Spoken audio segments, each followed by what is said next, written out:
Prime Minister has launched the campaign as far as Quit India is concerned. Why do you think there is a need to have Quit India 2.0?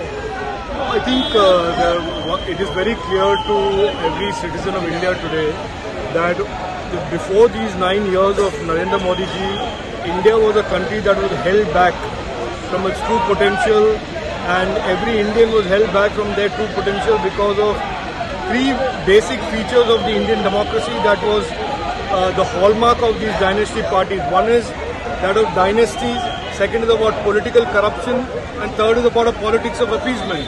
For 65 years, India was weighed down by these three types of politics, three aspects of the politics of these parties, and it is time today that India meets its destiny with a future as a future developed economy, as a developed nation where every Indian has opportunity to be prosperous by getting rid of, once and for all, dynastyism, corruption and this politics of appeasement that creates a divide and rule mentality for many political parties.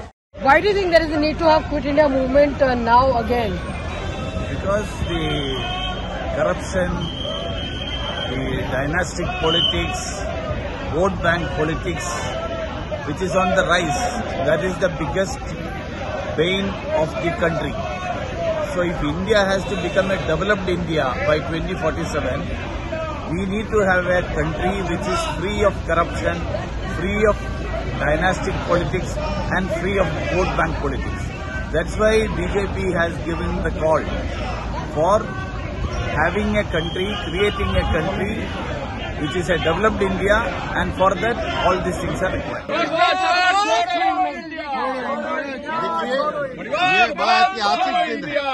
Bharat की आजादी की लड़ाई अंतिम मुकाम पे यहीं से शुरू हुई थी, और आज उस समय जिस तरह से अंग्रेजों को भगाया गया था, ये नया चोला पहन के ये जो एकत्रीकरण हुआ है, आज उसी का नारा है, क्योंकि भारत को प्रगति पे इतना दिन रोका है अगर, तो ये रोका है करप्शन, भ्रष्टाचार, तुष्टीकरण की राजनीति, वंशवाद की राजनीति। आज आवश्यकता है भारत को अपनी छलांग लगाने के लिए। Quit India corruption, quit India appeasement, quit India nepotism. आप क्या मांग कर रहे हैं? आज आपने प्रधानमंत्री ने आह्वान दिया है क्विट इंडिया का। देखिए, आज 9 अगस्त 1942 को आज ही के दिन क्विट इंडिया मूवमेंट जो है चालू हुआ था। पूरे देश ने क्विट इंडिया मूवमेंट में भाग लिया था, और आजादी के 75 साल के बाद जो इस डेमोक्रेसी में कुछ लोगों ने समस्या पैदा की, जैसे मेरे हाथ में जो पोस्टर लगा हुआ है परिवारवाद, यहाँ क्या है, परिवार में हमारे पार्टी के ऊपर भी लोग क्वेश्चन करते हैं। परिवार और परिवारवाद में ये है कि जितनी पॉलिटिकल पार्टी है उन्होंने राजतंत्र की तरह जो है अपने बच्चों को सेट करने के लिए जो है पार्टियां बना ली, उसका खिलाफ भ्रष्टाचार ने जो है इस पूरे देश को खत्म कर दिया। वोट बैंक की पॉलिटिक्स में जो है हिंदू, मुस्लिम और समाज में पूरी एकता को खंडित कर दिया। इन 3 चीजों के खिलाफ आज फिर से 75 साल के बाद एक नया आंदोलन करने की आवश्यकता है, और उसी क्विट इंडिया मूवमेंट के लिए माननीय प्रधानमंत्री के आह्वान पर हम सभी इकट्ठा होंगे।